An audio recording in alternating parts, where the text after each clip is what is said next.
Panggilan telepon yang mengubah segalanya. Hari itu hanyalah hari Selasa biasa. Salah satu hari di mana waktu terasa berjalan lebih lambat daripada siput yang mendaki bukit. Aku duduk di kantorku di Jakarta, menyesap kopi hitam encer yang suam-suam kuku dengan rasa seperti kardus yang dibakar. Mataku terpaku pada lembar Excel yang sudah kuperiksa 3 kali. Lampu neon di langit-langit berdengung seperti lalat yang lesu. Kotak masuk emailku berkedip dengan pesan-pesan yang belum siap kuhadapi. Lalu, ponsel di mejaku bergetar. Nama yang muncul di layar membuatku mengerjap. Mas Bima, kakakku. Kami bukan tipe saudara yang menelepon hanya untuk menanyakan kabar. Mas Bima tinggal di Bali, mengelola salah satu resor mewah, yang membuat para turis rela terbang ribuan kilometer hanya untuk berfoto di sana. Percakapan kami jarang, biasanya terbatas pada ucapan selamat ulang tahun atau basa-basi hari raya sesekali. Panggilan teleponnya yang tiba-tiba di tengah hari kerja terasa aneh. Aku mengangkatnya, sudah menduga ada sesuatu yang tidak beres. "Halo, Dik," katanya, suaranya terdengar santai seperti biasa. "Ada apa, Mas?" tanyaku, bersandar di kursiku, menunggu. Hening sejenak. "Satu pertanyaan singkat," katanya. "Istrimu sekarang di mana?" Aku mengerjap. "Lagi perjalanan dinas ke Surabaya. Dia berangkat hari Minggu." "Kenapa?" jawabku pelan. Kali ini, keheningan terasa lebih lama. "Kamu yakin?" Sesuatu dalam nada suaranya berubah. Tidak lagi santai, tidak lagi terdengar seperti lelucon. "Kenapa kamu bertanya?" Suaraku menjadi kaku. "Karena," Mas Bima menghela napas, "aku sekarang sedang berdiri di lobi resorku. Dan demi Tuhan, istrimu ada di depan mataku. Dia baru saja check-in dengan seorang pria lain." Ruangan menjadi sunyi, aku pikir aku salah dengar. "Apa? Dia di sini?" ulang Mas Bima, suaranya merendah. Mengenakan gaun musim panas, tanpa alas kaki, bersama seorang pria yang kelihatannya seperti model iklan parfum. "Dan dia baru saja membayar kamar honeymoon suite dengan kartu debit gabungan kalian." Aku berhenti bernapas sejenak. Tanganku membeku di atas mouse. Kopi di mulutku tiba-tiba terasa seperti pasir. Aku menatap monitor, tetapi angka-angka di lembar Excel itu tidak lagi berarti apa-apa. Telingaku berdengung. Aku mengatupkan rahang, tetapi entah bagaimana berhasil menjaga suaraku tetap tenang. "Kamu yakin itu, Maya?" "Aku yakin," jawab Mas Bima. Aku melambai padanya, dan dia balas melambai. Keheningan kembali menyelimuti. Aku memijat pelipisku, mencoba menyingkirkan sakit kepala berdenyut yang mulai terasa di belakang mataku. "Oke," kataku perlahan, "jangan katakan apa-apa padanya. Jangan biarkan dia tahu kalau aku tahu." "Mengerti," kata Mas Bima. "Kamu mau aku melakukan apa?" Aku tidak langsung menjawab. Jantungku berdebar kencang, tetapi pikiranku sudah berubah menjadi sesuatu yang lebih dingin. Aku bangkit dari mejaku, berjalan ke jendela, dan memandangi angin yang menggoyangkan pepohonan di luar. Pikiranku seperti badai. Istriku. Maya, istriku selama 6 tahun. Kami bertemu di sebuah seminar kerja ketika kami berdua belum menjadi siapa-siapa. Dia bersemangat, cerdas, dan percaya diri tipe wanita yang tidak menunggu pintu terbuka untuknya, dia mendobraknya. Kami langsung cocok. Ketika pinjaman beasiswanya ditolak, aku yang membayar uang kuliah semester terakhirnya. Ketika dia membangun startupnya dari nol, aku mendukungnya. Aku merayakan kesuksesannya seolah-olah itu kesuksesanku sendiri. Dan sekarang, disinilah dia, ratusan kilometer jauhnya, tertawa di pantai dalam pelukan pria lain. Seolah-olah semua itu tidak berarti apa-apa. Aku memberi Mas Bima beberapa instruksi lagi, lalu menutup telepon dan duduk kembali di kursiku dengan berat. Aku membuka aplikasi mobile banking kami. Riwayat transaksi menatapku seperti sebuah tuduhan. Kamar dengan pemandangan laut, Rp10.000. Brunch dengan sampanye, Rp2.000. Pijat pasangan mewah, Rp3.500. Pesiar senja dengan yacht, Rp4.000. Total kebahagiaan yang dicuri, Rp28.500. Setiap tagihan terasa seperti pisau yang menusuk jantungku. Dibayar dengan kartuku. Selama beberapa bulan terakhir, aku merasakan ada sesuatu yang salah. Dia mulai membatalkan janji kencan. Selalu lelah, selalu sibuk dengan pekerjaan. Ketika aku mencoba mendekat, dia menghindar. Dia menghindari percakapan dengan alasan yang tidak jelas. Aku menyalahkannya pada stres. Aku tidak menekannya. Aku memberinya ruang. Ternyata, aku memberinya ruang untuk berselingkuh. Aku ingin berteriak. Tetapi tidak. Aku ingin melempar sesuatu ke seberang ruangan, tetapi tidak. Sebaliknya, aku hanya duduk di sana, memprosesnya dengan perasaan mati rasa yang sunyi. Karena pada saat itu, aku menyadari sesuatu yang berbahaya. Aku tidak akan berteriak, aku tidak akan menangis. Aku akan membalas dendam. Aku tidak akan terbang ke Bali dan menuntut penjelasan. Aku tidak akan mendobrak masuk ke kamar hotelnya dan meninju wajah pria itu. Itu yang dia harapkan. Itu yang bisa dia persiapkan. Tidak, aku akan duduk, berpikir, dan merencanakan. Pada saat dia menyadari apa yang sedang terjadi, dia bahkan tidak akan tahu apa yang menimpanya. Aku mengangkat telepon dan menelepon Mas Bima lagi. Terus awasi mereka, kataku, beritahu aku segalanya. Jika kamu bisa, kirimkan foto tanpa ketahuan. Mas Bima setuju. Dia selalu suka sedikit drama. Dan untuk pertama kalinya, kami berada di pihak yang sama.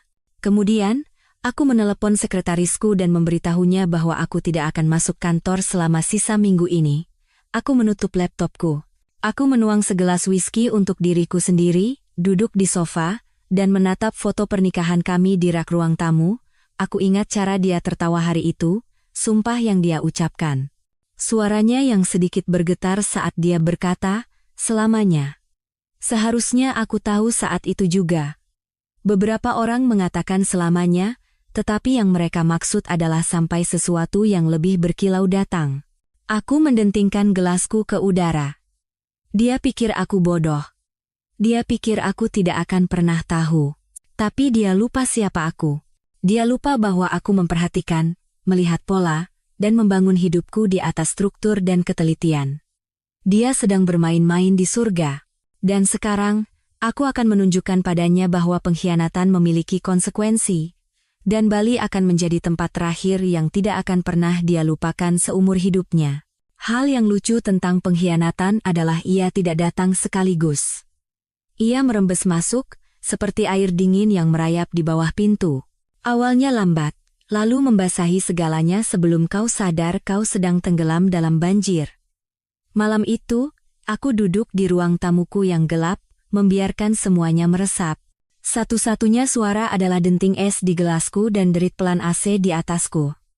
Aku menatap laporan bank lagi, menggulir daftar kerugian seolah-olah itu adalah laporan tempat kejadian perkara. Paket spa pasangan, pesiar senja, layanan kamar yang cukup untuk memberi makan satu tim sepak bola. Setiap tanda terima mencantumkan namaku, uangku yang mendanai fantasi mereka. Dia mengambil apa yang telah kami bangun dan menggunakannya sebagai dana liburan untuk perselingkuhannya. Tapi aku tidak akan bertindak gegabah. Belum. Sebaliknya, aku menelepon Mas Bima lagi. Jelaskan pria itu, kataku, sambil menuang minuman lagi. Kakakku tertawa bukan karena lucu, tapi karena sangat tidak masuk akal, tinggi, seperti model. Kau tahu tipenya, kan? Memakai skinny jeans dan loafers di pantai, seolah-olah dia alergi pasir. Aku melihatnya mencium pipi Maya dan memegang tangannya tadi. Terlalu nyaman untuk sekadar rekan kerja. Aku memejamkan mata. Kakakku tidak salah. Aku sudah tahu di dalam hatiku bahwa ini bukan urusan bisnis. Email-emailnya belakangan ini menjadi samar. Tidak ada lagi, aku akan kembali pada hari Rabu, atau ada pertemuan klien jam 3, hanya balasan singkat atau keheningan total. Aku berkata pada diriku sendiri dia sedang stres, bahwa dia butuh ruang. Aku memberikannya, dan dia membawanya sampai ke Bali. Terima kasih, Mas, kataku. Terus awasi mereka. Jangan biarkan dia tahu kamu mengatakan sesuatu. Sudah kulakukan, jawab Mas Bima. Ngomong-ngomong, dia membuat reservasi menginap dengan nama lengkapmu. Tanpa malu. Tentu saja. Setelah menutup telepon, aku duduk dalam keheningan untuk waktu yang lama. Aku memikirkan segalanya, cara dia menungguku saat aku bekerja lembur, cara dia tertawa mendengar leluconku yang payah. Di suatu titik, tawa itu memudar, dan aku tidak tahu kapan. Mungkin aku hanya tidak ingin menyadarinya. Dorongan untuk menghadapinya sekarang membakar dadaku seperti asam lambung. Aku membayangkan terbang ke Bali, menyerbu masuk ke kamar mereka, dan menangkap basah mereka. Tapi kemudian aku membayangkan reaksinya. Dia mungkin akan terkesiap, menangis, memohon, menyangkal, bahkan mungkin memutarbalikkan cerita dengan menuduhku melanggar privasinya, bahwa aku tidak mempercayainya, korban menjadi penjahat. Tidak. Aku ingin dia terekspos, tetapi tidak hanya padaku. Untuk semua orang. Itu berarti tidak ada teriakan, tidak ada lemparan barang, tidak ada drama, hanya fakta. Aku membuka folder bersama bank kami, setiap transaksi bersinar seperti jejak remah roti. Aku perlu melakukan ini secara metodis, dingin, dan teliti, jadi aku membuat lembar Excel baru. Aku mengkategorikan setiap item berdasarkan tanggal, tempat, deskripsi, dan jumlah. Tidak sulit untuk mengetahui mana yang miliknya. Dia menyukai hal-hal kecil yang mewah, makan malam dengan lilin, anggur impor, perawatan wajah spa dengan nama-nama yang terdengar seperti sesuatu dari film fiksi ilmiah. Dan bagian terburuknya? Semuanya dibebankan dari rekeningku. Aku seperti hantu yang mengawasi hidupku dari luar. Malam itu, aku tidak tidur. Aku duduk di meja dapur, diterangi hanya oleh cahaya kulkas, menyusun rencana. Aku tidak akan membiarkan dia meninggalkan Bali dengan kulit kecoklatan dan senyuman. Dia tiba dengan membawa pengkhianatan, dia akan kembali dengan membawa badai hukum. Keesokan paginya, aku mengirim pesan kepada Mas Bima. Bisakah kamu menahannya besok pagi? Tawarkan upgrade kamar atau pengalaman pantai VIP apa saja untuk memberiku sedikit waktu. Beberapa detik kemudian, balasan datang. Gampang, anggap saja sudah beres. Kamu merencanakan sesuatu, kan? Ya, balasku. Waktu untuk diam sudah berakhir. Kemudian, aku menelepon seseorang yang sudah bertahun-tahun tidak kuhubungi, Dewi. Dia teman kuliahku, tipe orang yang bisa meretas mesin penjual otomatis untuk mengeluarkan makanan ringan gratis selama seminggu. Sekarang, dia bekerja sebagai konsultan keamanan siber untuk sebuah firma hukum, dengan pekerjaan sampingan sebagai pekerja lepas. Ketika aku menjelaskan apa yang kubutuhkan, dia tidak ragu sama sekali. Aku akan mengirimimu pelacak yang terhubung dengan catatan pembelian real-time, katanya. Beri aku akses ke rekening gabungan dan aku akan memasukkan semuanya ke lembar data pribadi. Bisakah kamu mencocokkannya dengan lokasi GPS? Tanyaku. Dia tertawa. Kamu ingin waktu, tempat, dan konteks. Tentu. Akan kuselesaikan malam ini. Terima kasih, Dewi. Akan kubayar waktumu. Sudah terbayar, katanya. Aku suka cerita balas dendam yang bagus. Setelah telepon ditutup, untuk pertama kalinya dalam beberapa jam, aku tersenyum. Ini bukan lagi hanya tentang patah hati. Ini tentang mengambil kembali kendali. Aku mengirim pesan kepada Mas Bima lagi. Kirimkan aku satu foto. Cukup satu. 1 jam kemudian, foto itu tiba. Mereka berdua, di dekat bar pantai. Maya memegang minuman kelapa dengan payung merah muda di dalamnya. Rambutnya tergerai, kacamata hitam mahalnya diletakkan di atas kepalanya, dan tangannya diletakkan dengan lembut di dada pria itu. Aku memperbesar gambar itu. Tidak ada rasa bersalah. Tidak ada rasa malu, hanya senyuman. Saat itulah sesuatu dalam diriku berubah. Pria yang percaya, setia, dan mungkin terlalu murah hati itu telah pergi. Pria yang menggantikannya lebih penuh perhitungan dan fokus. Aku menyimpan foto itu, menambahkannya ke folder di laptopku yang berjudul file surga. Selanjutnya, aku mulai mengumpulkan salinan email dan pesan teks terbarunya. Dia telah meneruskan konfirmasi perjalanan bisnisnya dari alamat kantornya ke alamat pribadi pria itu, dan dengan ceroboh menyertakan dirinya di sisi. Aku mengumpulkan setiap tanda terima digital, setiap rencana perjalanan, setiap potongan bukti, dan kemudian, aku menelepon seorang pengacara. Bukan sembarang pengacara. Aku membutuhkan seseorang yang berlisensi di Bali. Mas Bima memberiku sebuah nama, Ibu Kartika.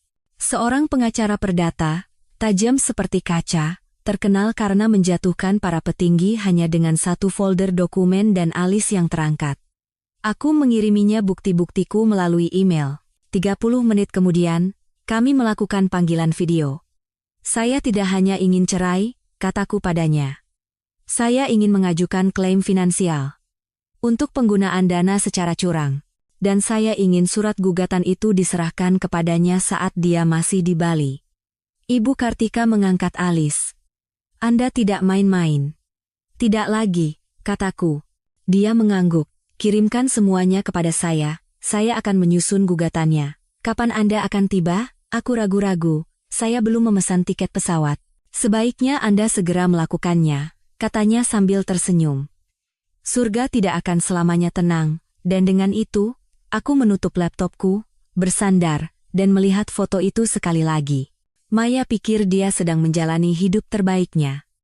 Tetapi dia tidak tahu bahwa aku sedang bersiap untuk mengubah surganya menjadi ruang sidang. Aku tidak hanya akan mengeksposnya, aku bersiap untuk mengubur ilusi itu secara publik, secara hukum, dan dengan presisi. Dan aku akan berada di sana untuk menyaksikan setiap detiknya. Sejak kecil, Mas Bima dan aku tidak pernah menjadi sahabat. Kami hanyalah dua anak laki-laki di bawah satu atap dengan pikiran dan jalan yang berbeda. Dia menyukai pantai dan angin, aku menyukai buku dan neraca keuangan. Ketika dia pindah ke Bali untuk mengubah bangunan pantai yang bobrok menjadi resor mewah yang menjadi berita utama, aku tetap di Jakarta, membangun kehidupan yang tenang. Kami tidak bertengkar, tetapi kami juga tidak pernah benar-benar akrab. Setidaknya, sampai sekarang. Pengkhianatan memiliki cara aneh untuk mengatur ulang kesetiaan. Sudah 2 hari sejak panggilan telepon Mas Bima. Aku duduk di mobilku yang diparkir di tepi tebing di luar kota. Itu adalah tempat di mana aku pergi untuk berpikir, atau berteriak ketika tidak ada orang di sekitar. Di kejauhan, laut tampak dingin, kelabu, dan tanpa ampun, dan ponselku bersinar di telapak tanganku. Oke, kata Mas Bima dari seberang telepon. Ini yang kutemukan. Dia telah menjadi penyelidik penuh untukku, dengan jenis usaha yang hanya bisa kau lakukan ketika darah benar-benar berarti sesuatu. Detail pemesanan semuanya atas namamu, dia memulai. Kamar honeymoon suite, dipesan untuk 6 malam, dikonfirmasi dengan kartu bank gabungan kita.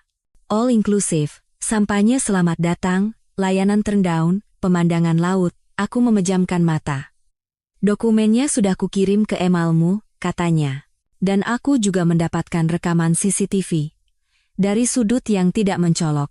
Tidak ada yang pribadi, tapi cukup untuk menunjukkan mereka bukan hanya rekan kerja. Yakin? Tanyaku, rahangku mengeras. Percayalah padaku, katanya tegas.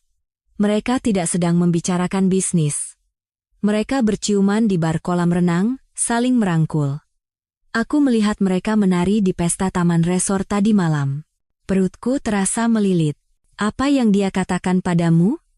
Tanyaku. Bertanya-tanya apakah dia mencoba berbohong di depan wajahnya. Tidak.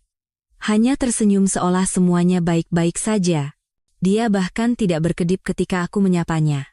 Dia hanya bilang dia datang untuk istirahat sejenak, melepas stres kerja. Aku pura-pura tidak tahu. Bagus, kataku. Bagaimana dengan pria itu? Mas Bima menghela napas melalui telepon. Namanya Rian. Aku bertanya-tanya pada beberapa staf. Ternyata dia seorang manajer pemasaran di sebuah perusahaan di Jakarta. Pertengahan 30-an, sering ke gym. Bertingkah seolah dia adalah anugerah Tuhan bagi wanita. Sempurna, gumamku. Klise sekali. Mau aku cari tahu lebih banyak? Tidak, kataku. Aku punya orang lain untuk itu. Karena memang begitu. Dewi. Dia sudah mengirimiku Google Sheet dengan setiap pembelian yang dilakukan dari rekening gabungan kami sejak Maya tiba di Bali, diberi kode warna, diurutkan, dan diberi stempel waktu.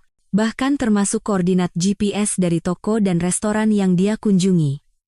Itu seperti membaca brosur perjalanan dari neraka, dan setiap entry memiliki namaku di atasnya. Langkahku selanjutnya adalah mempersempit lingkaran. Aku butuh lebih dari sekadar kerugian emosional, aku butuh dasar hukum. Jadi, aku menelepon Dewi lagi. Hei, katanya, menjawab sebelum dering kedua. Lembar dataku sudah diperbarui. Aku membuka baris 35. Entry. Set perhiasan butik. Jumlah, Rp12.000. Catatan, dibungkus sebagai hadiah, tanda tangan, untuk diriku di masa depan. Tulisan tangan itu dikonfirmasi cocok dengan tulisan Maya. Tanganku mencengkeram telepon. Dia telah membelikan pria itu hadiah dengan kartuku. Dewi tidak menjawab. Tidak perlu. Terus lacak, kataku. Aku ingin setiap aliran uang dipetakan. Aku ingin garis waktu yang lengkap. Aku ingin tahu apa yang mereka sentuh, di mana mereka menginap, apa yang mereka kenakan. Kamu menjadi berbahaya, katanya, setengah geli, setengah kagum. Tidak, jawabku. Aku menjadi cerdas. Setelah menutup telepon, aku menghubungi pengacara perdata yang direkomendasikan Mas Bima, Ibu Kartika. Dia tajam, cepat, dan sama sekali tidak terpengaruh oleh skala drama ini. Saya telah meninjau file yang Anda kirim, katanya dalam panggilan kedua kami. Anda memiliki kasus yang kuat di sini. Penggunaan dana gabungan secara curang, penderitaan batin, representasi palsu. Jika Anda ingin menuntut atau menyerahkan surat gugatan saat dia masih di pulau, saya bisa membantu Anda mengajukan dokumen dalam waktu 48 jam. Lakukan, kataku. Hanya saja, Anda harus sadar ini bisa menjadi konsumsi publik, katanya hati-hati. Saya tidak peduli. Malam itu, Mas Bima mengirimiku klip video melalui email. Yang pertama dimulai dengan musik lembut di latar belakang salah satu band live resort. Sudut kamera menunjukkan Maya dan Rian bergoyang bersama di bawah lampu-lampu gantung. Tangannya ada di pinggangnya. Dia membungkuk dan membisikkan sesuatu di telinganya. Pria itu tersenyum, dan kemudian, di sana, di lantai dansa itu, dia menciumnya. Lantai dansa yang sama tempat aku berdansa dengannya 3 tahun lalu, di sebuah retret yang diselenggarakan Mas Bima, ketika dia masih memegang tanganku di depan umum, ketika dia masih menatapku seolah aku berarti. Aku menutup video itu, bukan karena sakit, tetapi karena kepastian. Aku tidak akan lagi lengah. Ini bukan lagi tentang patah hati, ini bisnis. Dia telah membuat pernikahan kami menjadi sebuah transaksi, jadi aku akan menangani akibatnya seperti kontrak yang buruk. Aku butuh akses ke kamar mereka, kataku pada Mas Bima, bukan untuk menerobos masuk, hanya untuk pengumpulan informasi. Kakakku ragu-ragu, itu area abu-abu, Dick. Dia membuka pintu itu ketika dia menggunakan namaku dan kartuku. Aku berhak tahu apa yang terjadi di bawah rekeningku. Mungkin aku punya orang, katanya pelan, namanya Pak Dedi. Sudah 6 tahun bersamaku. Bijaksana, setia. Aku percaya padanya. Suruh dia masuk diam-diam. Jangan ambil apa-apa. Hanya lihat saja. Baiklah. Rencana mulai terbentuk, dan aku mulai menyusun dokumen utama. Aku memberinya judul Operasi Pelarian Pulau. Di dalamnya ada segalanya, laporan bank, email, tangkapan layar, garis waktu kebohongan, foto dan video dari Mas Bima, lembar Excel dari Dewi, dan gugatan hukum yang sedang disusun oleh Ibu Kartika. Semuanya tersusun rapi dalam folder di drive transkripsi. Buktinya jelas. Pengkhianatan itu terbukti. Tapi aku belum meneleponnya. Dia tidak tahu apa yang akan datang. Keheningan itulah bagian favoritku. Karena ada sesuatu yang kuat dalam membiarkan seseorang berjalan lebih dalam ke dalam api, percaya bahwa mereka sedang berjemur di bawah sinar matahari.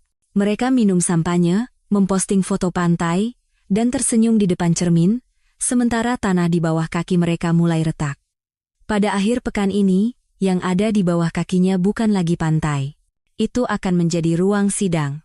Ada kepuasan mendalam saat menyaksikan seorang penipu berjalan lurus ke dalam perangkap sambil tersenyum.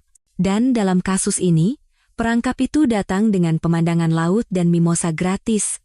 Aku mendarat di Bandara Ngurah Rai, Bali, tepat sebelum tengah hari pada hari Jumat. Aku turun dari pesawat hanya dengan satu tas jinjing, kacamata hitam, dan nama yang bukan milikku. Aku memesan hotel dengan nama samaran, Budi Santoso, nama yang pernah kugunakan untuk liga sepak bola fantasi. Sekarang, rasanya ironis. Identitas itu, tidak seperti pernikahanku, masih utuh. Aku tidak menginap di resor Mas Bima, itu akan gegabah. Sebaliknya, aku check-in di sebuah hotel butik beberapa blok jauhnya, salah satu tempat mewah ramah lingkungan di mana selama kau memberi tip dengan baik dan terlihat lelah, tidak ada yang akan bertanya. Aku menyendiri. Tidak ada panggilan telepon yang keras, tidak ada keributan publik, hanya observasi, koordinasi, dan keheningan. Mas Bima menemuiku malam itu di sebuah kafe kecil di dekat marina. Dia mengenakan sandal dan kemeja linen, berbaur dengan para turis. Aku bahkan belum berganti pakaian perjalanan. Aku di sini bukan untuk bersantai. Dia masih berpura-pura menjadi tamu yang sempurna, kata Mas Bima sambil menyeruput minumannya. Dia dan pria itu memesan tur kayak pasangan untuk besok pagi. Benarkah? Tanyaku. Dia mengangguk. Dan menambahkan sesi spa pukul 2 siang. Dia menghabiskan uang seperti tidak ada hari esok. Tidak curiga sama sekali. Dia benar-benar lupa diri. Aku bersandar di kursiku, menatap perahu-perahu yang tertambat. Matahari terbenam memantulkan api cair di atas air. Seharusnya romantis. Sebaliknya, rasanya seperti hitungan mundur. Bagus, kataku. Lanjutkan. Perkenalkan aku pada teman pengacaramu. Keesokan paginya, Mas Bima mengatur pertemuan rahasia dengan Ibu Kartika, pengacara perdata yang kantornya menghadap ke lereng Gunung Agung. Dia menyambutku dengan jabat tangan yang kuat dan kepercayaan diri yang menunjukkan bahwa dia tidak sering kalah. Saya sudah meninjau dokumennya, katanya, menunjuk ke folder tebal yang kuberikan. Anda memiliki dasar yang kuat. Pelanggaran finansial, penggunaan dana gabungan secara curang, dan penderitaan batin. Yang lebih penting, kita bisa mengajukan gugatan di sini. Tapi jika Anda ingin pukulan yang lebih keras, tunggu sampai dia sedang dalam perjalanan pulang. Biarkan dia berpikir semuanya sempurna, lalu jatuhkan palu. Aku mengangguk. Biarkan dia merasa tak terkalahkan, lalu ingatkan dia bahwa dia tidak. Ibu Kartika tersenyum. Anda tipe klien saya. Sore itu, aku kembali ke hotel dan meninjau pembaruan terbaru dari Dewi. Lembar Excel itu semakin panjang, lebih banyak makan malam, perhiasan, tur snorkeling pribadi. Satu transaksi ditandai, keranjang piknik romantis, premium. Itu menyakitkan, bukan karena uangnya, tetapi karena kami pernah melakukan piknik yang sama persis 2 tahun lalu. Saat itu idenya. Sekarang, itu adalah romansa daur ulang untuk orang lain. Aku menutup laptop dan menelepon Mas Bima. Waktunya untuk langkah selanjutnya, kataku. Penukaran kartu? Tanyanya. Ya. Bisakah Pak Dedi melakukannya? Pak Dedi adalah tangan kanan Mas Bima. Tipe pria yang pendiam, tak tergoyahkan. Dan bisa membawa rahasia ke liang lahat. Mas Bima pernah bilang Pak Dedi memperbaiki pemadaman listrik saat badai hanya dengan selotip dan obeng. Akan kujelaskan padanya malam ini, jawab Mas Bima. Kita akan melakukannya besok pagi saat dia turun untuk sarapan. Cepat, bersih. Katakan padanya jangan sampai ada kesalahan. Rencananya sederhana. Mas Bima akan merekayasa masalah pembayaran di meja depan yang mengharuskan kehadiran fisik Maya. Sesuatu tentang penangguhan di kamarnya, kesalahan sistem. Saat dia turun untuk berdebat, Pak Dedi akan masuk ke kamar mereka, menukar kartu debit aslinya dengan kartu palsu yang identik, dan membiarkan semuanya seperti semula. Ketika dia mencoba menggunakannya nanti hari itu, tidak akan ada yang berfungsi, liburannya yang sempurna perlahan akan hancur, setiap gesekan kartu akan menjadi pengingat bahwa kendalinya mulai hilang. Saat fajar menyingsing, semuanya mulai bergerak. Mas Bima meneleponku sekitar pukul 10 pagi. Dia di meja depan sekarang, bisiknya. Memberi senyum palsu pada stafku. Pak Dedi sudah masuk dan keluar seperti hantu. Aku tersenyum. Sempurna. Sore itu, Dewi mengirimiku pesan. Tidak ada aktivitas di kartu asli sejak pukul 10.13. Sepertinya umpan berhasil. Itulah saat aku akhirnya merasakan pergeseran, keseimbangan yang mulai miring. Aku membayangkannya berdiri di depan kasir di sebuah butik, kacamata hitam di satu tangan, kekecewaan merayap di bibirnya saat pramuniaga itu menggelengkan kepala. Kartu ditolak. Coba lagi. Ditolak. Kebingungan. Rasa malu. Kepanikan. Mas Bima memastikannya. Dia pergi ke toko perhiasan di kota.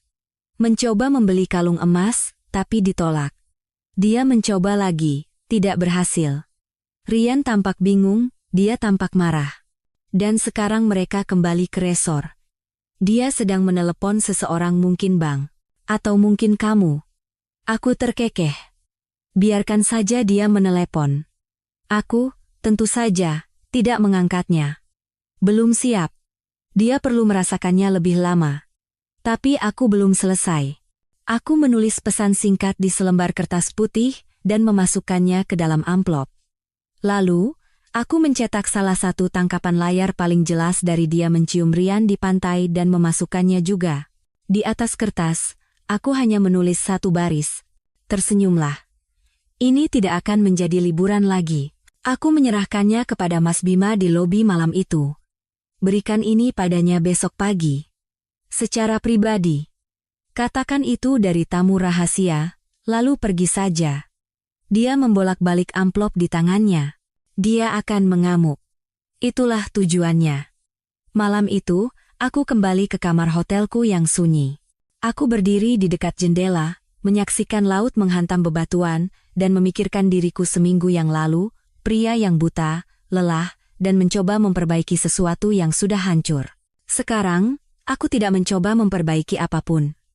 Aku hanya memastikan tanda tanganku ada di reruntuhan. Keesokan paginya, Mas Bima meneleponku, suaranya terdengar geli. Dia membukanya di ruang sarapan, katanya. Wajahnya pucat pasi, seolah seseorang baru saja menendang kursinya. Rian bertanya apa itu, dia bilang bukan apa-apa, lalu dia lari ke kamar mereka. Aku tersenyum pada matahari yang terbit di luar jendelaku. Bagus. Dia akan meledak sebentar lagi, tambah Mas Bima. Dia sudah meledak, kataku dengan tenang. Dia hanya belum menyadarinya. Aku menutup telepon, menyeruput kopiku, dan menutup resleting koperku. Waktunya pulang. Bukan karena sudah selesai, tetapi karena pertunjukan yang sebenarnya baru akan dimulai, dan dia bahkan belum tahu kameranya sedang merekam. Ada jenis keheningan khusus yang mengikuti setelah sebuah perangkap sempurna dipasang.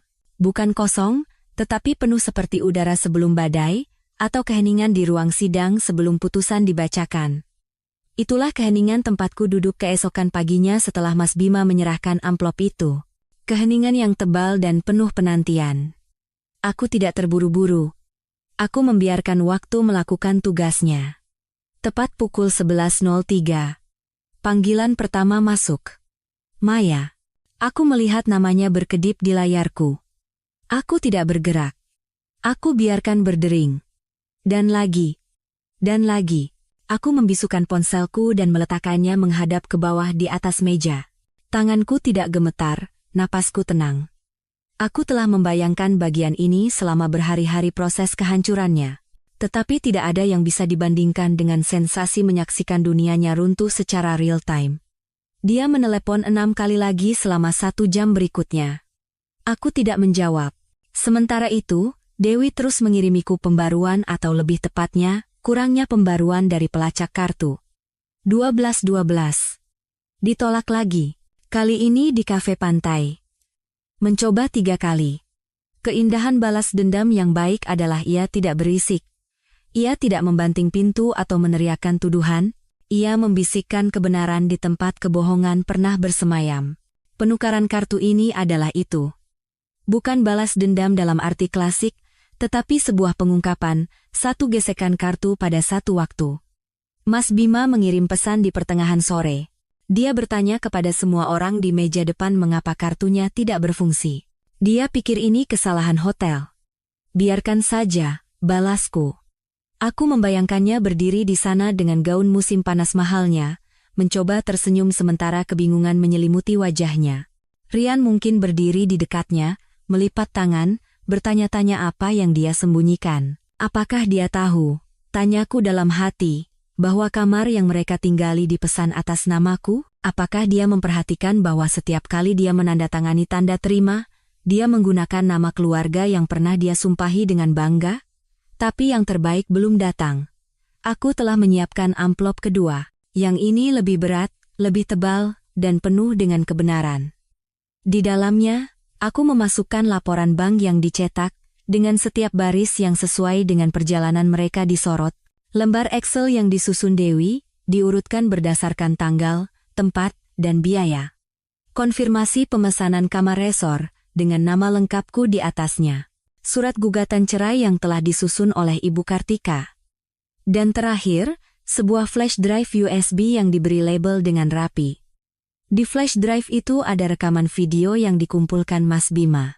Tarian lambat mereka, pegangan tangan, tawa di bawah lampu tiki, dan ciuman di bar, semuanya diberi stempel waktu, semuanya dalam resolusi tinggi. Ini bukan hanya bukti. Itu adalah sebuah narasi, garis waktu pengkhianatan yang dibungkus dalam fakta, dan akan segera mendarat di tangannya. Aku menelepon Mas Bima untuk terakhir kalinya malam itu. Kamu benar-benar akan melakukan ini? Tanyanya, meskipun suaranya sudah menyiratkan jawabannya. Dia berlibur dengan uangku, kataku. Dia bisa menerima panggilan untuk menyadarkannya.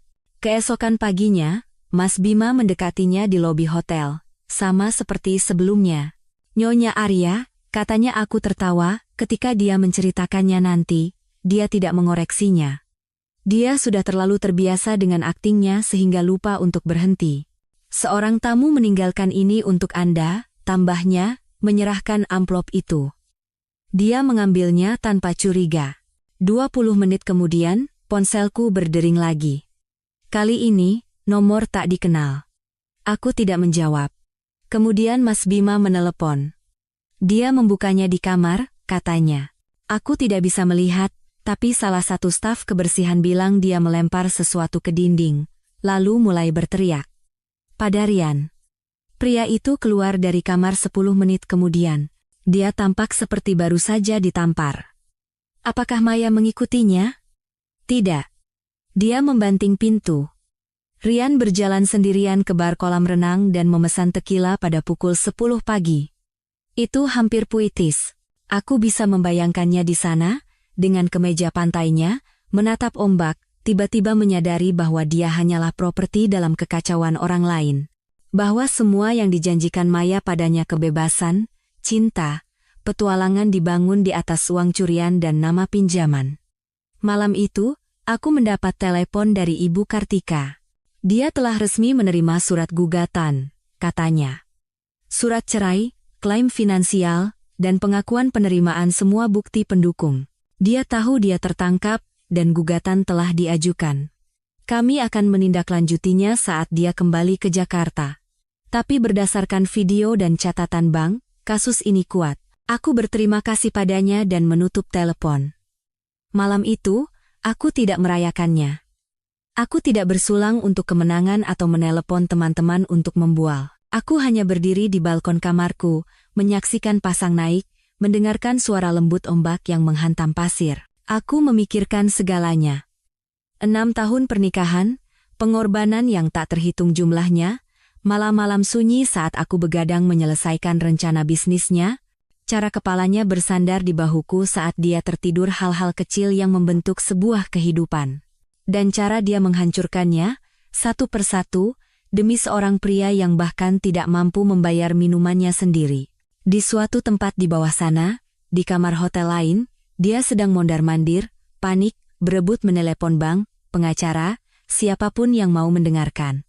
Tapi kenyataannya, tidak ada yang bisa membantunya sekarang. Dia telah mengkhianati satu-satunya orang yang benar-benar akan mendukungnya.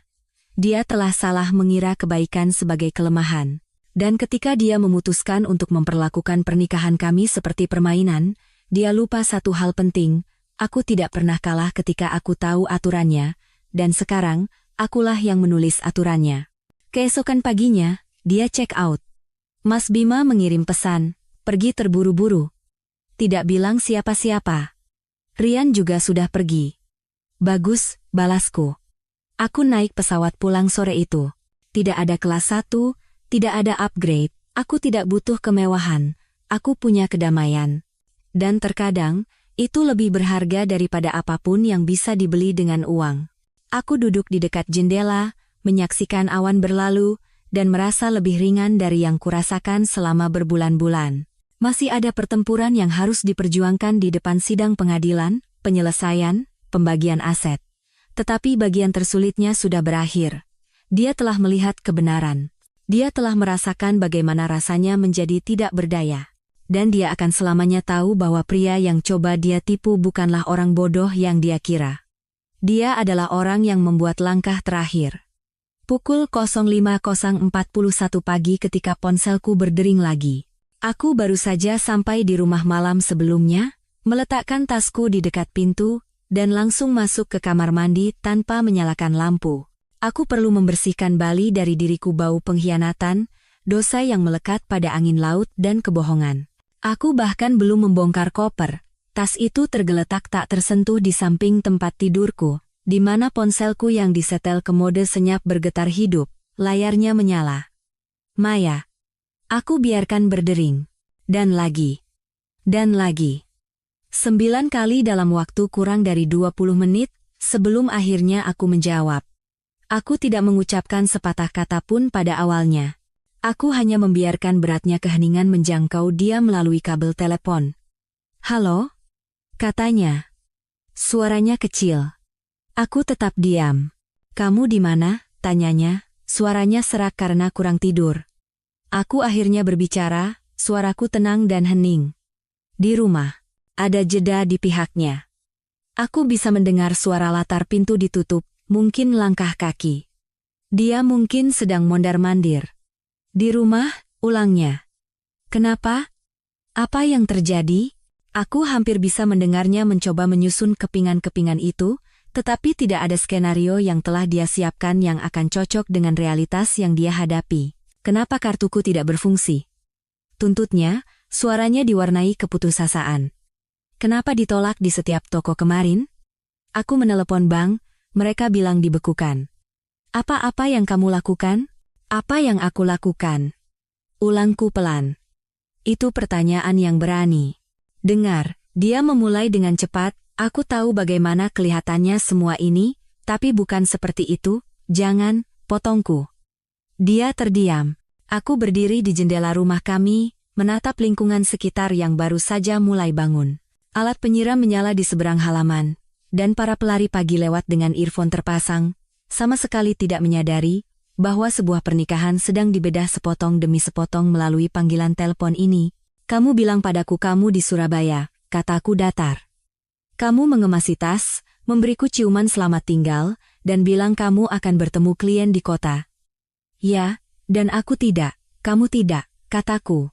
Kamu di Bali. Di resor kakakku. Dengan pria lain. Dan kamu menggunakan kartuku. Aku melanjutkan, suaraku tetap rendah dan dingin. Setiap koktail, setiap pijatan, setiap makan malam, setiap tagihan layanan kamar kamu menggeseknya atas namaku. Kamu membuat reservasi atas namaku, dan kamu tidur di ranjang dengan pria lain di kamar yang kubayar. Tunggu, dia tergagap. Bukan seperti itu, jangan berbohong lagi, Maya. Aku tidak bermaksud menyakitimu, semburnya, suaranya pecah karena putus asa. Itu adalah sebuah kesalahan. Itu terjadi begitu saja. Kamu merencanakan perjalanan itu. Keheningan. Kamu membeli tiket pesawat. Kamu meneruskan jadwal kepadanya. Kamu menggunakan uangku untuk melakukannya. Itu bukan kesalahan, Maya. Itu adalah pilihan. Aku membiarkan kata-kata itu menggantung di udara. Dia tidak menjawab. Kamu tidak mengerti, bisiknya akhirnya. Aku merasa tersesat. Aku kesepian. Kamu menjauh, kamu bekerja terlalu banyak. Tidak, potongku. Jangan lakukan itu, jangan salahkan pekerjaanku. Jangan bertingkah seolah kesepian adalah izin untuk berkhianat.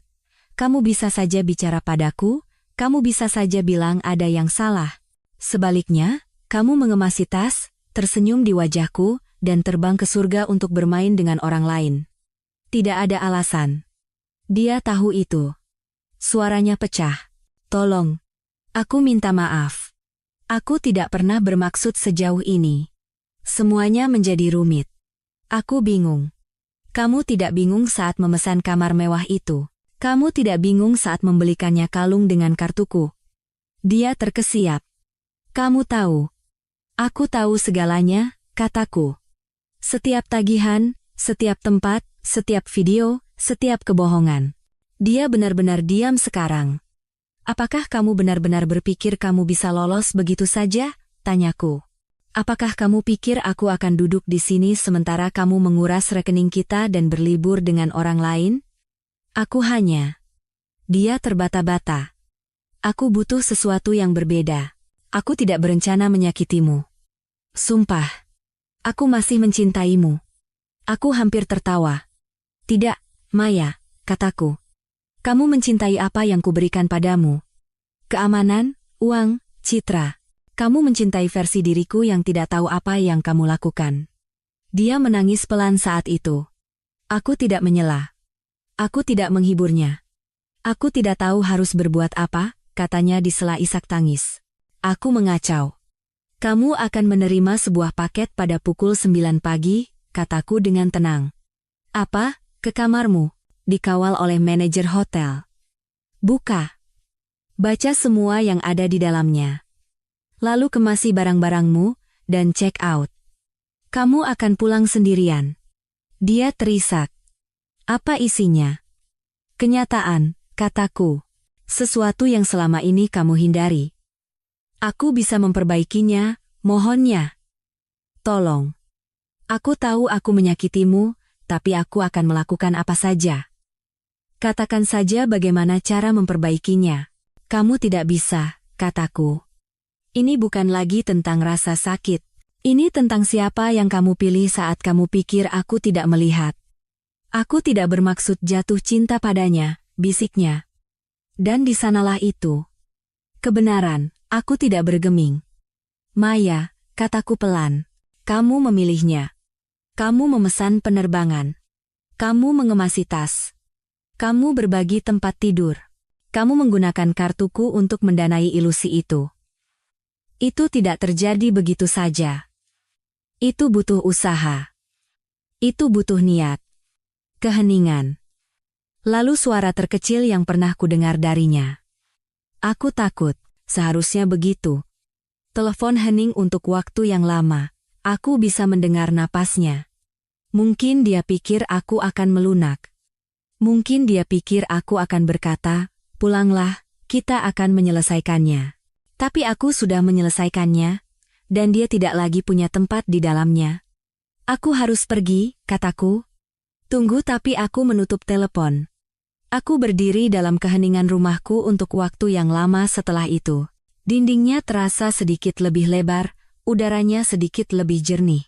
Seolah-olah rumah itu juga menahan napas. Dan sekarang, akhirnya bisa bernapas lega. Aku turun, membuat kopi segar, dan membawanya ke teras depan. Langit mulai berubah keemasan. Burung-burung berkicau di pepohonan. Untuk pertama kalinya dalam waktu yang lama, aku merasa tenang. Tidak ada lagi tebakan, tidak ada lagi bertanya-tanya, hanya kebenaran. Aku tidak perlu berteriak atau menjerit untuk menang. Yang perlu kulakukan hanyalah berhenti berpura-pura menjadi seseorang yang tidak pernah dia inginkan. Dan segera, ketika dia membuka paket itu, dia akan menyadari betapa mahalnya harga aktingnya. Matahari terbit di Bali, seperti biasanya. Tenang, keemasan, menjanjikan harapan. Tapi bagi Maya, pagi ini akan berbeda.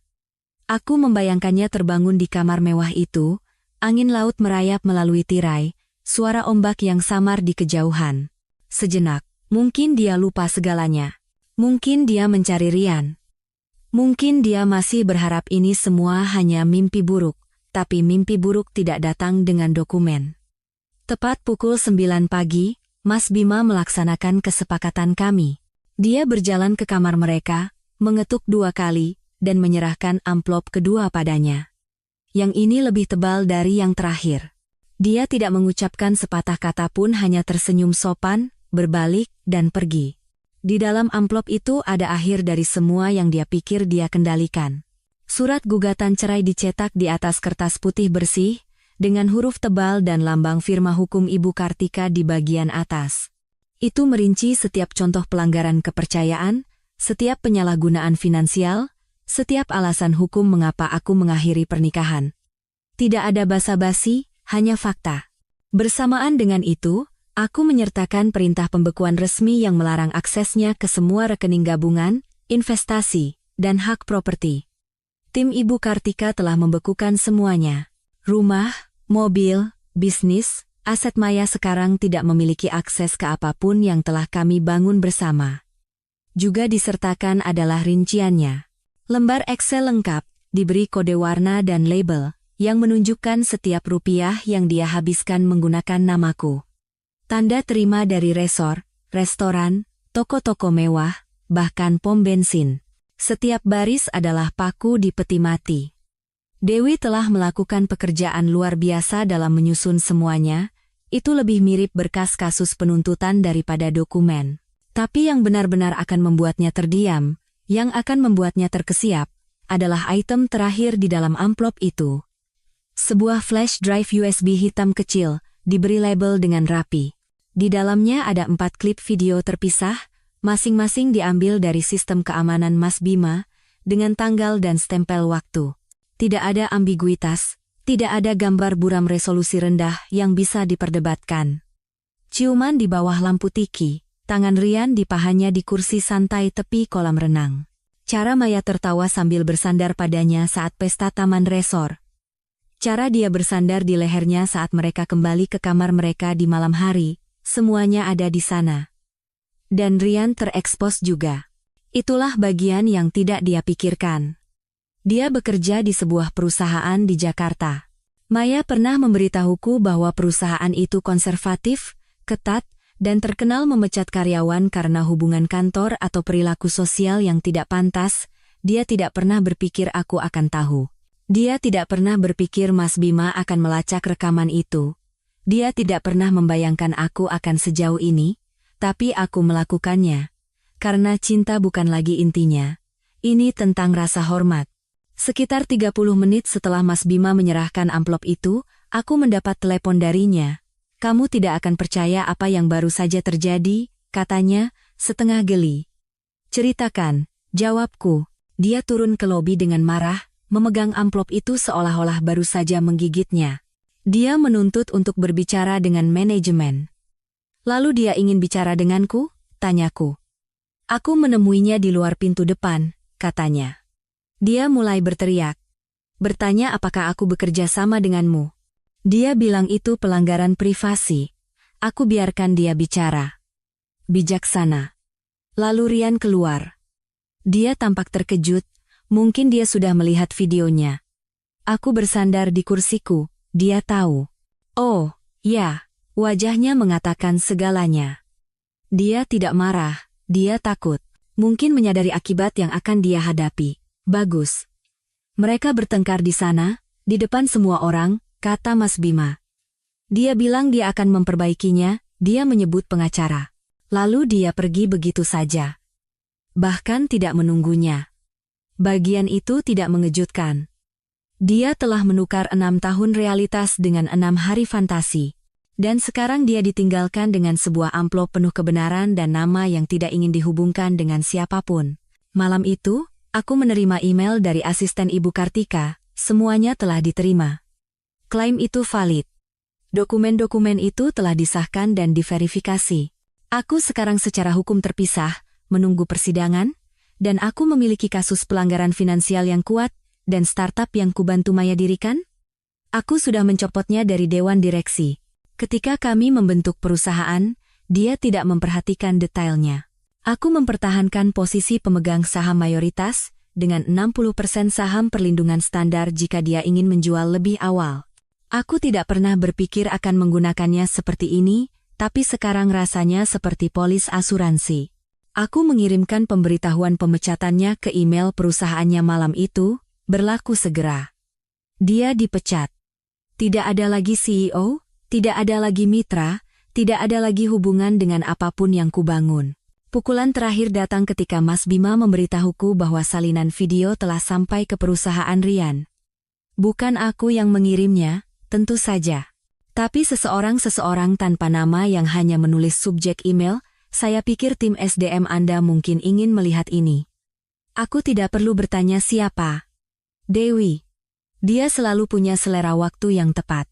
Malam itu, akibatnya sudah berjalan penuh. Aku menghabiskan malam itu membaca buku yang sudah berbulan-bulan ingin ku selesaikan. Sesuatu tentang ketahanan yang tenang dan pembangunan kembali setelah badai.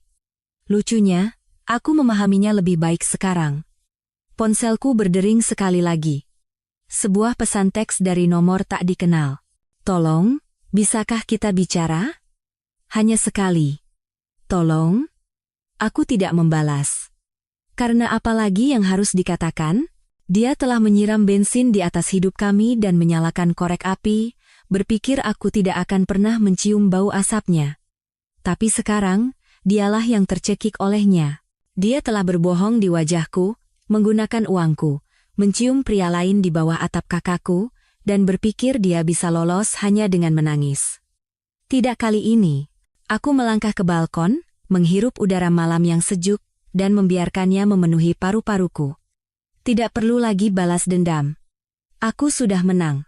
Bukan melalui kemarahan, bukan melalui kekerasan tetapi melalui bukti, melalui ketenangan, melalui kebenaran. Biarkan orang menyebutku dingin. Biarkan mereka mengatakan aku bereaksi berlebihan. Karena pada akhirnya, dia mencoba menghapusku dari cerita yang kami ciptakan bersama, tetapi akulah yang memegang pena, dan dia baru saja diedit. Ketika aku turun dari pesawat pulang, aku tidak merasa menang. Aku juga tidak marah. Yang kurasakan, anehnya, adalah keheningan. Jenis keheningan yang mengendap di dadamu seperti debu setelah badai berlalu. Aku tidak kembali dari perang. Aku hanya kembali. Dan pria yang pergi seminggu yang lalu bukanlah pria yang sama yang memasuki rumah ini sekarang. Aku berjalan perlahan melalui pintu depan. Semuanya persis seperti saat aku meninggalkannya. Sepatu yang tertata rapi di dekat pintu, vas bunga lavender kering yang tak tersentuh di atas meja makan. Tapi energinya telah berubah. Ini bukan lagi rumah kami. Ini adalah rumahku. Milikku, sepenuhnya dan tak dapat ditarik kembali. Sebelum aku membongkar koper, aku melakukan apa yang harus kulakukan. Pertama, aku mengganti kunci. Seorang tukang kunci datang dalam waktu 1 jam.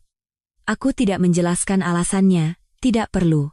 Pria itu hanya mengangguk, melakukan pekerjaannya, mengambil bayarannya, dan meninggalkanku dengan 1 set kunci baru dan sebuah gembok baru untuk masa lalu. Selanjutnya, aku menghubungi bank dan menyelesaikan pemisahan finansial. Rekening gabungan kami sudah dibekukan, berkat Ibu Kartika, tapi sekarang aku membuatnya permanen, tidak ada lagi akses, tidak ada lagi celah. Setiap rupiah dihitung, setiap transaksi dilacak. Aku tidak hanya melindungi diriku sendiri, aku mengamankan kedamaianku. Lalu, aku membersihkan rumah. Bukan perabotan atau kenangan, hanya barang-barangnya. Semua yang menjadi milik Maya, pakaiannya, sepatunya, riasannya, buku-bukunya, cangkir favoritnya, bahkan matras yoganya. Aku mengemasnya dalam kotak dan menyimpannya di garasi. Aku tidak membuang apapun, itu akan terlalu mudah. Sebaliknya, aku menempatkan semuanya dalam kotak berlabel rapi dengan catatan sederhana di atasnya, dikumpulkan, diurutkan, diklaim. Pengambilan dapat diatur melalui pengacara. Aku tidak butuh dia menginjakkan kaki di sini lagi. Dia sudah cukup menginjakkan lumpur di lantai kepercayaanku. 3 hari kemudian, bel pintu berbunyi. Seorang kurir, memegang setumpuk balasan hukum yang ditandatangani oleh timnya. Dia tidak melawan perceraian tidak secara langsung, belum. Tapi nada balasannya hati-hati, diperhalus, dan dirancang untuk memperlambat segalanya. Sudah terlambat untuk itu. Keesokan paginya, dia kembali sendirian. Mas Bima telah mengirimiku pesan begitu dia check out. Pergi hari ini, kelas 1, tanpa Rian. Aku tidak membalas, tidak perlu. Tapi aku tahu badai itu akan berpindah dari Bali ke sini. Benar saja, di pertengahan sore, dia di sana, berdiri di depan pintu depanku seolah-olah dia lupa dia tidak lagi tinggal di sini. Dia mengenakan kacamata hitam, rambutnya diikat kuncir kuda yang ketat, dan taswol yang sama yang dia bawa ke Bali tersampir di bahunya seolah-olah tidak ada yang terjadi. Dia membunyikan bel 2 kali. Aku mengawasinya dari monitor di lorong atas. Aku tidak terburu-buru. Aku membiarkannya di sana. Membiarkannya merasakan beratnya penantian. Lalu aku menekan tombol intercom. Maya. Dia melihat sekeliling, bingung. Bisakah kamu membukakan pintu? Rumah ini tidak lagi menjadi milik bersama, kataku, suaraku datar. Kamu akan menerima instruksi lebih lanjut melalui pengacaramu. Wajahnya langsung berubah. Tunggu. Apa? Kamu bercanda? Aku kembali untuk menyelesaikan ini. Kamu kembali sendirian, kataku. Itu petunjuk pertamamu. Dia melangkah lebih dekat ke pintu. Tolong, biarkan aku masuk. Kita bisa bicara. Tidak ada yang perlu dibicarakan. Jangan seperti ini. Kamu tidak serius. Kamu bilang kamu butuh ruang. Kamu mendapatkannya di Bali dengan pria lain. Itu adalah sebuah kesalahan. Tidak, potongku. Itu adalah sebuah pola. Aku berhenti sejenak. Kamu yang mengacaukan ini, Maya. Bukan hanya sekali. Bukan satu ciuman. Kamu membuat keputusan setiap hari dalam perjalanan itu. Dan sekarang, kamu menghadapi konsekuensinya. Dia tampak gemetar. Orang membuat kesalahan. Ya, mereka melakukannya. Aku setuju.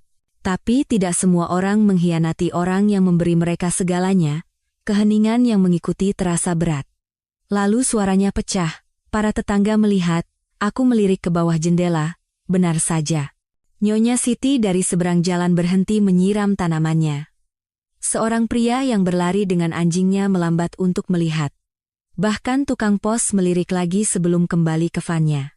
Aku bukan orang yang harus malu, kataku. Kamu membuat ini menjadi publik saat kamu mencoba menyembunyikannya. Bibirnya bergetar. Kamu benar-benar membenciku sekarang. Benar kan? Tidak, jawabku. Benci membutuhkan terlalu banyak energi. Dan aku sudah selesai memberimu energiku. Aku mengakhiri panggilan intercom.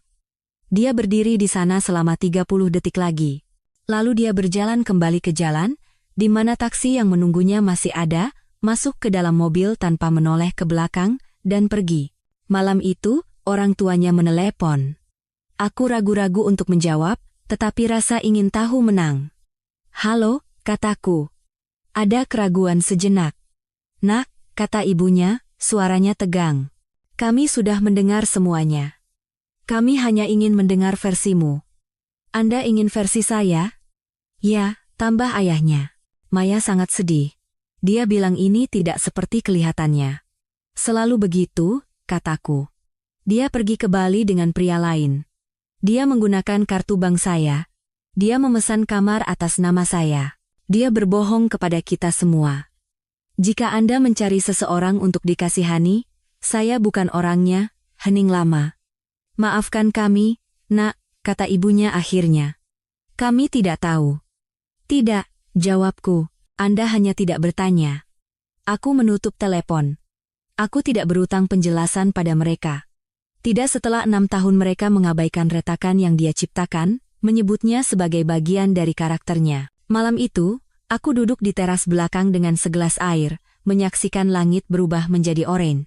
Langit yang sama di mana kami dulu duduk bersama, tertawa menonton acara TV yang konyol, memimpikan masa depan kami. Sekarang, aku duduk di bawahnya sendirian, dan untuk pertama kalinya, rasanya tidak kosong. Rasanya seperti sesuatu yang telah aku dapatkan. Rumah itu tidak lagi dipenuhi ketegangan. Tidak ada lagi berjalan di atas kulit telur, tidak ada lagi pesan teks larut malam yang seharusnya tidak kulihat, tidak ada lagi panggilan telepon yang terputus saat aku masuk ke kamar. Hanya keheningan. Dan ketika keheningan akhirnya jujur, itu adalah jenis kedamaian yang paling besar. Aku masuk, melewati kotak-kotak berlabel di garasi, dan menutup pintu di belakangku. Dia pulang berpikir dia bisa menyelesaikannya dengan kata-kata, tetapi beberapa jembatan terbakar begitu bersih, sehingga tidak ada yang tersisa untuk diseberangi. Sebulan kemudian, aku berada di lorong gedung pengadilan. Aku mengenakan setelan abu-abu arang, tidak membawa apa-apa selain map kulit dan tekad yang tenang. Lorong itu berdengung pelan suara langkah kaki, percakapan samar, dan permintaan sesekali untuk diam. Tapi semua itu memudar menjadi gumaman saat aku berdiri di dekat bangku, menunggunya. Maya tiba 5 menit terlambat. Dia sama sekali tidak terlihat seperti wanita yang melangkah ke pantai Bali dengan gaun musim panas dan kacamata hitam. Hari ini, dia mengenakan setelan rok biru tua, rambutnya diikat sanggul yang kencang, berat dengan sesuatu antara penyesalan dan pembangkangan. Di sampingnya ada seorang pengacara yang tampak tajam dengan tas kerja mahal dan senyum terlatih yang hanya ada di ruang sidang dan penyelesaian perceraian yang mahal. Dia tidak menatap mataku. Aku tidak peduli. Pengacaraku, Ibu Kartika, berdiri di sampingku dengan keyakinan yang tenang, membolak-balik dokumen seolah-olah dia sudah tahu bagaimana ini akan berakhir. Ketika panitera memanggil kasus kami masuk, duduk di 2 meja terpisah, saling berhadapan. Hakim adalah seorang wanita parubaya dengan tatapan baja dan reputasi tidak menyukai drama yang tidak perlu. Tepat seperti yang kuharapkan. Ibu Kartika memulai dengan ringkasan kasus yang tenang. Pelanggaran finansial, pengkhianatan kepercayaan perkawinan, penggunaan aset bersama secara curang. Dia berbicara dengan jelas, didukung oleh tanggal, tanda terima, laporan bank, dan rekaman video yang telah kami ajukan sebagai bukti tersegel. Pengacara Maya mencoba membalas dengan permohonan emosional. Yang mulia, katanya, tergugat mengakui bahwa ada kesalahan yang dibuat. Tapi ini bukan upaya terencana untuk menyakiti suaminya. Ini adalah akibat dari jarak emosional dalam pernikahan. Tergugat merasa terisolasi, terpinggirkan, dan kesepian. Dia bertindak tidak rasional, tetapi tidak dengan niat jahat. Maya menunduk, seolah berat kata-kata itu terlalu berat untuk ditanggung. Hakim tidak bergeming. Ibu Kartika berdiri dengan lembut. Yang mulia, merasa terpinggirkan tidak membenarkan penggunaan identitas dan rekening keuangan pasangan untuk mendanai perjalanan perselingkuhan. Penggugat telah menunjukkan bukti perencanaan sebelumnya, detail pemesanan ganda, dan rekaman video yang menunjukkan hubungan romantis yang berkelanjutan dengan pria lain. Ini bukan tindakan spontan. Ini adalah sebuah pola. Hakim mengangguk, membolak-balik dokumen. Lalu dia menoleh ke Maya. Nyonya Maya, apakah Anda menyangkal bahwa Anda melakukan perjalanan ke Bali dengan pria lain menggunakan informasi keuangan suami Anda? Maya mengangkat kepalanya, suaranya nyaris tak terdengar. Tidak, Yang Mulia. Apakah Anda menyangkal bahwa kamar, makanan, dan hadiah dibebankan ke rekeningnya tanpa persetujuannya? Tidak, Yang Mulia. Apakah Anda menyangkal bahwa pada dokumen perjalanan resmi yang diserahkan ke resor dan agen perjalanan selama perjalanan ini, Anda menampilkan diri Anda sebagai lajang? Pengacaranya mencoba angkat bicara, tetapi hakim mengangkat tangan. Saya ingin mendengarnya langsung darinya. Maya ragu-ragu, lalu menggelengkan kepala. Saya tidak menyangkalnya. Hakim mengangguk dan bersandar. Terima kasih. Ibu Kartika berdiri lagi dan menyerahkan bukti terakhir kami, pernyataan tertulisku. Hakim membacanya dalam diam sejenak, lalu meletakkannya di samping, lalu giliranku. Apakah Anda ingin mengatakan sesuatu? Tanya Hakim. Aku berdiri, mengancingkan jaketku, dan berjalan perlahan ke kursi saksi. Aku tidak melihat Maya. Tidak sekalipun. Mataku lurus ke depan, suaraku tetap datar. Selama 6 tahun, saya menikah dengan seorang wanita yang saya pikir saya kenal. Saya mendukungnya selama kuliah, melunasi utangnya, dan membantunya memulai bisnisnya. Saya membangun hidup kami dengan hati-hati, bata demi bata, dan suatu hari, tanpa peringatan, dia mengambil palu godam ke semua itu dan tersenyum seolah-olah itu adalah perawatan diri.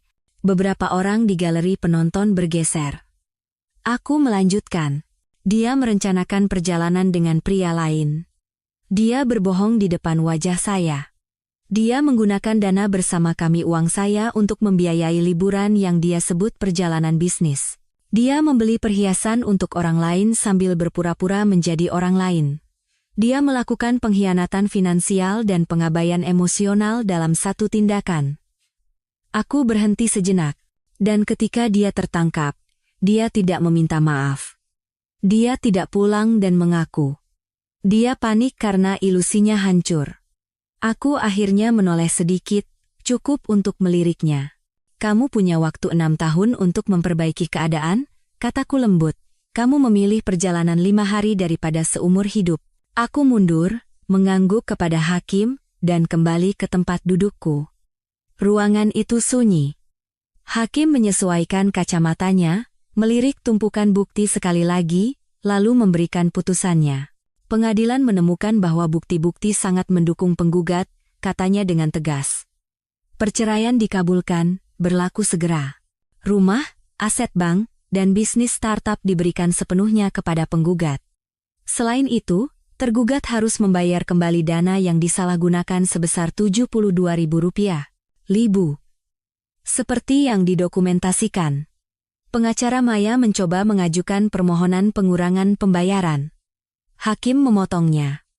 Ini bukan pengadilan untuk argumen emosional. Hukumnya jelas. Penipuan memiliki konsekuensi. Bahu Maya merosot, dia tidak berbicara. Di luar ruang sidang, aku menunggu sejenak di dekat lift. Bukan untuknya, tetapi karena Ibu Kartika melangkah ke lorong untuk menerima telepon, dan aku perlu menandatangani dokumen terakhir. Maya akhirnya mendekat, sendirian. Aku meliriknya. Dia tampak lelah. Bukan lelah karena kurang tidur, tetapi lelah karena akhirnya menanggung beban cerita yang telah runtuh. Bolehkah aku mengatakan sesuatu? Tanyanya. Kamu baru saja melakukannya. Di pengadilan. Dia meringis. Aku tidak pernah bermaksud seperti ini. Aku berbalik menghadapnya sepenuhnya. Itulah masalahnya. Kataku, kamu tidak pernah bermaksud apa-apa. Kamu hanya membiarkan hal-hal terjadi, sampai kamu tidak bisa lagi menyembunyikannya. Aku bingung, katanya lemah. Tidak, kamu tidak jujur. Mungkin seiring berjalannya waktu. Tidak ada setelah ini, Maya. Dia menunduk, seolah sudah menduganya. Suaranya menjadi kecil lagi. Apakah kamu pernah mencintaiku? Aku tidak bergeming. Pernah.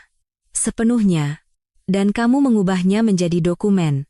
Air mata menggenang di matanya, tetapi aku tidak menghiburnya. Waktu untuk itu telah berlalu. Dia membuka mulut untuk mengatakan sesuatu yang lain, tetapi lift berbunyi, dan aku berjalan melewatinya. Ibu Kartika kembali, menyerahkan file yang ditandatangani, dan kami pergi. Aku tidak menoleh ke belakang.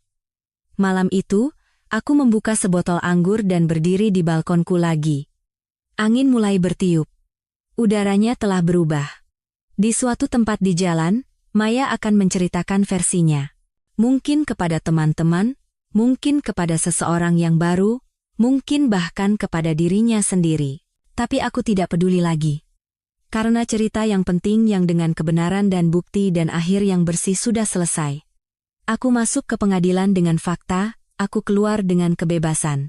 Tanpa teriakan, tanpa bantingan pintu, tanpa keluar yang dramatis, hanya suara hening dari penyelesaian dan pengetahuan bahwa aku telah membangun kembali dengan martabat apa yang coba dia hancurkan. Lucu bagaimana kedamaian tidak datang dengan gegap gempita. Ia tidak mengetuk pintumu dengan balon atau mengumumkan dirinya seperti kemunculan yang megah. Ia datang dengan tenang, lembut, seperti angin sepoi-sepoi yang masuk melalui jendela yang terbuka, mengingatkanmu bahwa badai telah berlalu. Itulah yang kurasakan saat pertama kali bangun di apartemen baruku.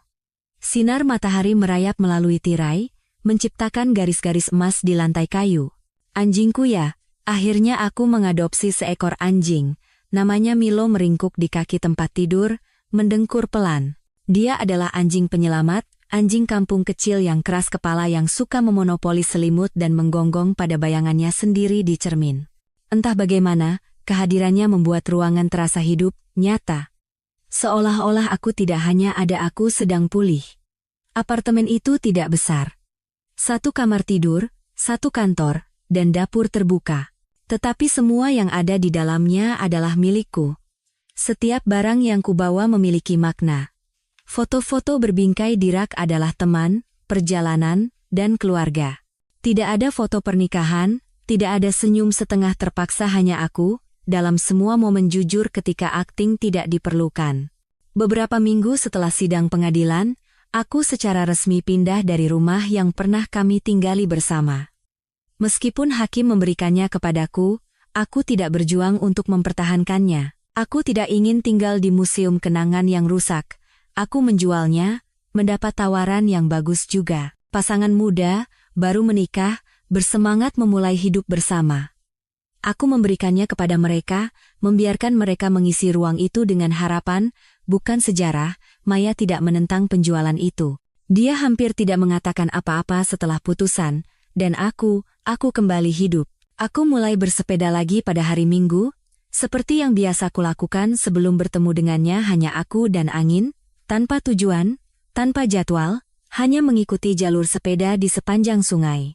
Aku menemukan kedai kopi baru, bertemu tetangga, dan mengambil kelas memasak pada hari Kamis malam, karena untuk pertama kalinya dalam bertahun-tahun, aku tidak perlu khawatir tentang selera orang lain. Aku tidak memeriksa media sosialnya, tidak menggulir foto-foto yang ditandai untuk melihat dengan siapa dia atau alasan apa yang dia berikan kepada dunia. Bab itu sudah ditutup. Membacanya kembali tidak akan mengubah akhir ceritanya. Mas Bima dan aku sekarang lebih sering berbicara. Seluruh cobaan itu membuat kami lebih dekat daripada yang pernah dilakukan oleh ulang tahun dan hari raya selama bertahun-tahun. Kami sekarang menertawakan detail-detail kecil yang dulu menyakitkan. Seharusnya kamu lihat wajahnya saat amplop itu dijatuhkan, katanya suatu kali di telepon. Seolah-olah seseorang baru saja menyerahkan granat hidup padanya. Dia datang berkunjung beberapa minggu kemudian. Kami makan malam, duduk di atap sebuah restoran lingkungan, dan hanya berbicara. Tidak ada ketegangan, tidak ada pembaruan terburu-buru, hanya dua saudara yang telah melalui sesuatu yang buruk dan keluar lebih kuat. Kamu berbeda, katanya sambil menyeruput birnya. Lebih baik atau lebih buruk? Lebih baik, jawabnya.